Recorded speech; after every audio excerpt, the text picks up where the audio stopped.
Hello और audio जिंदगी channel पर सभी सुनने वालों का स्वागत है। मैं हूँ शुभी और मैं हूं वैभव।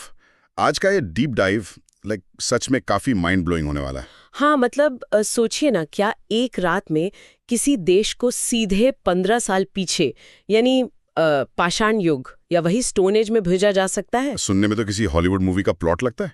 पर एग्जैक्टली यही हो रहा है। रात 8 बजे तक का अल्टीमेटम दे दिया गया है कि उनके पावर प्लांट्स और ब्रिजेस तबाह कर दिए जाएंगे। और इधर इजराइल ने तो सीधे चलती ट्रेन्स और रेलवे ट्रैक्स पर हमले की धमकी दे दी है। मतलब सिचुएशन काफी टेंस है। बिल्कुल। इन सोर्सेज की अगर गहराई में जाएं तो एक ऐसी हाई स्टेक्स वॉर गेम सामने आती है जो किसी के भी होश उड़ा दे। ये अल्टीमेटम सिर्फ धमकी नहीं है, बल्कि एक काफी डेस्परेट जियोपॉलिटिकल मूव है। राइट। पर इस एक्सट्रीम मूव के पीछे का जो मैकेनिज्म है वो समझना बहुत जरूरी है।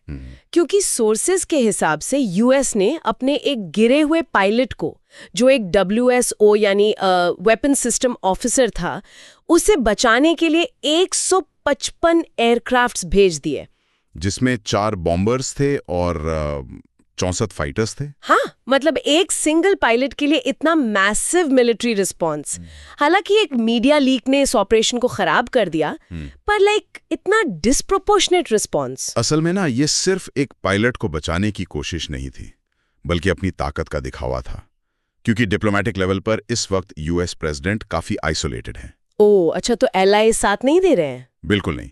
जापान, साउथ कोरिया और यहां तक कि नेटो, जिसे आजकल एक पेपर टाइगर कहा जा रहा है, इन सभी ने ईरान के खिलाफ किसी भी मिलिट्री मदद से साफ इनकार कर दिया है। वेट, यानी नेटो ने भी हाथ खड़े कर दिए? हाँ, तो अकेले पड़ने के बाद ना उन्होंने खुद ही ये मैक्सिमम प्रेशर टैक्टिक अपनाने का फैसला किया, ताकि स्ट्रेट ऑफ हॉर्मुज को अपने हिसाब से कंट्रोल किया जा सके।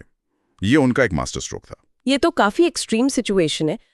इस डिस्कशन में आगे बढ़ने से पहले एक छोटा सा रिमाइंडर कि ऑडियो जिंदगी को सब्सक्राइब जरूर कर लें।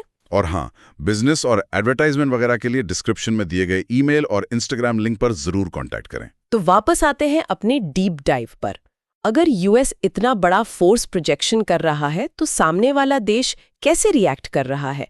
मतलब क्या वो सच में डरी हुई हालत में है? यही तो इस कॉन्फ्लिक्ट का सबसे बड़ा गेम चेंजर है। वो लोग बिल्कुल नहीं झुक रहे हैं, बल्कि उन्होंने अपनी स्ट्रैटेजी को पूरी तरह से अनप्रिडिक्टेबल कर दिया है। वेट, सच में? हाँ, उनका कहला काउंटर मूव सुनकर तो किसी का भी दिमाग घूम जाएगा। उनके स्टेट मीडिया ने आम जनता से अपील की है कि वो पावर प्लांट्स और न्यूक्लियर फैसिलिटीज के बाहर इकट्ठा हो जाएं। ओ माय गॉड, यानी एक तरह से उन्हें ह्यूमन शील्ड बनने को कहा गया है। बिल्कुल, ताकि अगर यूएस हमला करे तो वो इंटरनेशनल लॉ के हिसाब से सीधा एक वॉर क्राइम बन जाए। पर आजकल तो ऐसी प्रिसिजन मिसाइल्स होती है ना, जो एग्जैक्ट टारगेट को हिट करती हैं बिल्डिंग के अंदर। हाँ, होती हैं, पर जब किसी बिल्डिंग के चारों तरफ हजारों आम लोग खड़े हों तो ये मिलिट्री से ज्यादा एक साइकोलॉजिकल वॉरफेयर बन जाता है। सही बात है। कोई भी super power open war crime का टैग अपने ऊपर तो नहीं लेना चाहेगी। ये तो काफी सॉलिड ढाल हो गई उनकी। और क्या काउंटर मूव्स है उनके? दूसरा मूव तो इकोनॉमिकली और भी हैवी है। उन्होंने स्ट्रेट ऑफ हॉर्मुज खोलने की बात तो की है, लेकिन एक बड़ी शर्त के साथ। वहां से गुजरने वाले हर जहाज से वो $1 मिलियन का टोल वसूलेंगे। $1 मिलियन? वेट, कोई देश ऐसे ग्लोबल शिपिंग लेन पर मिलिट्री एनफोर्समेंट के जरिए इतना बड़ा टोल कैसे लगा सकता है? ये तो किसी मेन हाईवे को ब्लॉक करने जैसी बात हो गई ना। सही पकड़ा। अगर पैसे नहीं दिए तो ऑयल वहीं फंस जाएगा, जिसका असर ग्लोबल मार्केट पर पड़ेगा और ऑयल के दाम आसमान छू लेंगे। ये बेसिकली यूएस के किए गए नुकसान की भरपाई का उनका अपना तरीका है। वाओ, ये तो काफी नेक्स्ट लेवल मूव है। और तीसरा मूव तो एकदम ही डिजिटल एज वाला है। उनकी एम्बेसीज ओपनली ट्विटर पर यूएस अथॉरिटीज को टैग करके ट्रोल कर रही हैं। ट्रोलिंग? मतलब क्या लिख रहे हैं वो लोग? पूछ रहे हैं कि भाई, हमले का टाइम चेंज तो नहीं करोगे? अरे बाप रे! एक तरफ बॉम्बर्स और एयरक्राफ्ट डिप्लॉय हो रहे हैं और दूसरी तरफ सोशल मीडिया पर ऐसी ट्रोलिंग।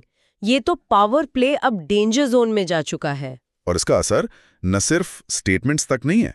सोर्सेज बताते हैं कि सऊदी अरब और बहरीन को जोड़ने वाला जो किंग फहाद कॉजवे ब्रिज है, उसे खतरे के डर से खाली करवाया जा रहा है। यानी टेंशन अब एक्चुअल ग्राउंड पर क्लियरली फील की जा रही है। बिल्कुल। जब ऐसे मैक्सिमम प्रेशर और अनप्रेडिक्टेबल मूव्स आपस में टकराते हैं तो कॉन्फ्लिक्ट किसी भी लिमिट के बाहर जा सकता है। तो इन सभी रिपोर्ट्स और सोर्सेज को एनालाइज करने के बाद ना, एक गहरा सवाल जरूर उठता है। कैसा सवाल?